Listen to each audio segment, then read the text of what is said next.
Portable handhelds are all the rage right now. Not only are there rumors of Sony and Nintendo launching their own handhelds, the retro gaming space has exploded with many small and cheap handhelds that can emulate 8, 16, 32-bit Saturn, Dreamcast, GameCube games without even breaking a sweat.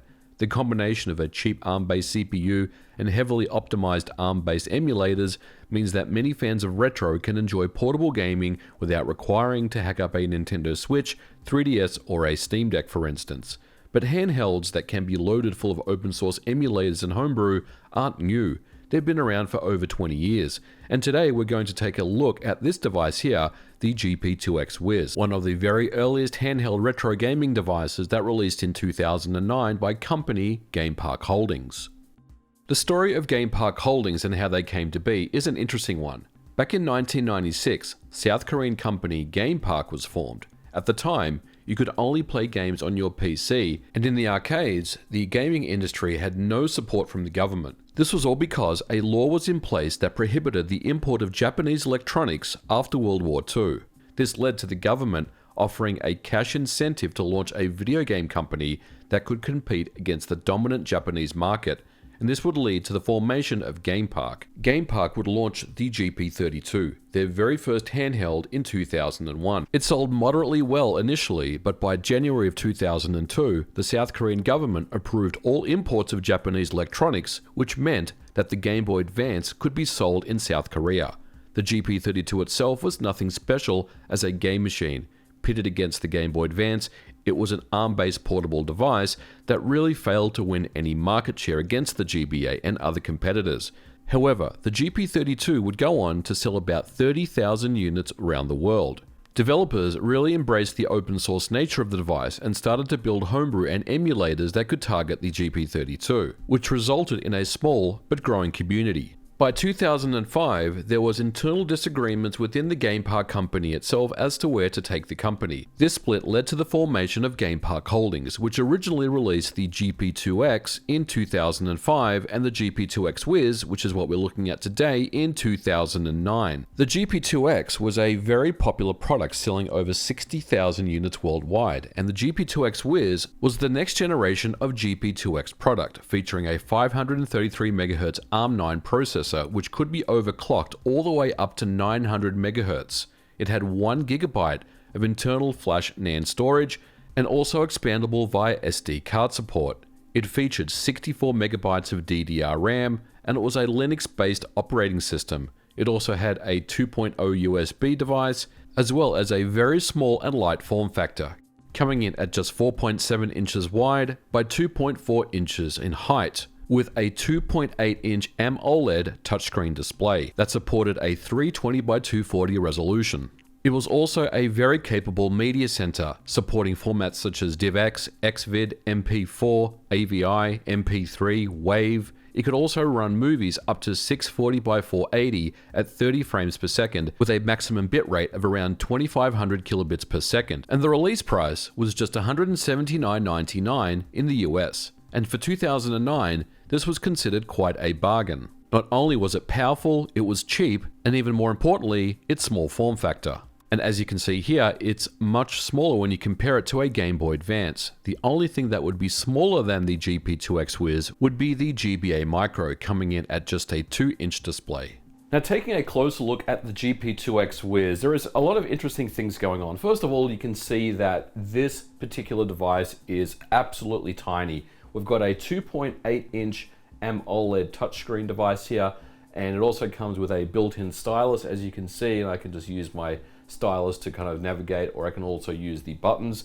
And speaking of the buttons, you've got a D-pad on the left-hand side with the menu button. You've also got another D-pad on the right-hand side, but these, if you look closer, are just individual buttons. They're not kind of wired up to one specific D-pad. And on the underside of the unit, we have our volume controls, we have our charging device, and we also have a headphone jack, obviously, to plug into headphones. And speaking of volume controls, there are stereo speakers on either side of the GP2X Wiz here, as you can see.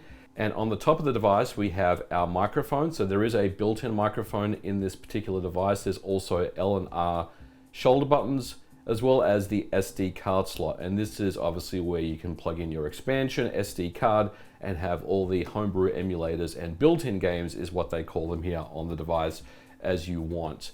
On the left-hand side is the power switch. On the right-hand side is the holder for the stylus, as well as just a little notch there to add some type of carrying cable as well if you want to kind of strap it to your wrist or something like that. The GP2X Wiz also comes with a built-in flash player, which allows you to play flash games from the internet. And there was also a small push to release commercial games with it. But in the end, there were only 4 commercial games ever released. But the system did come pre-installed with a number of built-in games. But let's stop messing around here. The real power of the device is the open source nature. There is simply no security or protection here at all. The open source emulation community really got behind these early handhelds and started the long, arduous process of bringing high quality emulation experiences to low cost, low powered ARM chipsets. While crude by today's standards, the GP2X Wiz packed quite the punch. We have to remember that during this era, these processors were not multi-core, which reduced the number of options that were available to boost performance. Much of the effort was done by developers such as Notaz and Exophase, skilled ARM developers who knew how to optimize the experience for a small handheld. For example, on the Wiz, we have a very fast Super NES emulator, something that its competition, the PSP and Nintendo DS, simply couldn't do very well at the time. Pico Drive is a Sega Genesis, Sega CD, and 32X emulator that is of a very high performance, but some sacrifices were made to accuracy. But this emulator was specifically developed on the GP2X, and with the added power of the Wiz, it's one of the killer apps for the hardware. GBSP is a very impressive Game Boy Advance emulator. The original codebase was developed for the PlayStation Portable, but was later ported to the GP2X and GP2X Wiz. It requires the use of an original GBA BIOS, which can be a pain to track down, but once you've set everything up, this also offers great compatibility and speeds. And of course, arcade emulation is very well represented. My pick is MAME for All. Again, this is 2009, and if you're expecting arcade perfect quality and performance and sound, you're not going to find it here. But what you will find is a perfectly playable arcade emulation experience that has many configuration options to dial in the performance that you're looking for. And I should add, every single emulator that I tried offered some type of CPU overclocking option to bump the stock speed of 533 MHz all the way up to the maximum 900 MHz. I personally recommend that you don't push it any higher than 750, as this can result in random crashes and weird glitches, but it's a useful option if you really want to smooth out those frame rates. There's even a PlayStation 1 emulator on this thing, PCSX for All, and of course, it's not perfect, but it's perfectly playable, especially if you want to play some Japanese RPGs. We're talking about emulating a PlayStation 1 on a tiny battery-powered handheld from 2009, and this is pretty impressive stuff. And over on openhandhelds.org, there is a specific section with many GP2X Wiz applications, homebrew, ports, emulators. There is a ton to check out here. Back in the day, if you wanted to play retro games on the go, your only options were really to hack your PlayStation Portable or Nintendo DS. The open nature of the GP2X and the GP2X Wiz made it really appealing to many people who wanted their portable retro game fix. Game Park Holdings would also release a follow-up to the Wiz known as the Canoe, which was even more powerful than the Wiz, but unfortunately didn't really capture the hobbyist retro market in the same way. But in the end, the importance of these retro handhelds cannot be understated. And if you were someone back in that era that owned a GP2X, a Wiz, a Canoe, an Open Pandora, let me know in the comments below. I definitely want to hear what you guys have to say and your stories, because there is definitely a lot of nostalgia that I have for this particular era in gaming. From about 2009 to 2011, before the 3DS, the GP2X Wiz was my go-to handheld device, hands down. I used it all the time. I took it everywhere with me, and I played so many old retro games via emulation.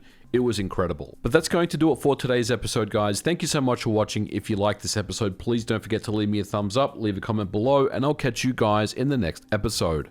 Bye for now.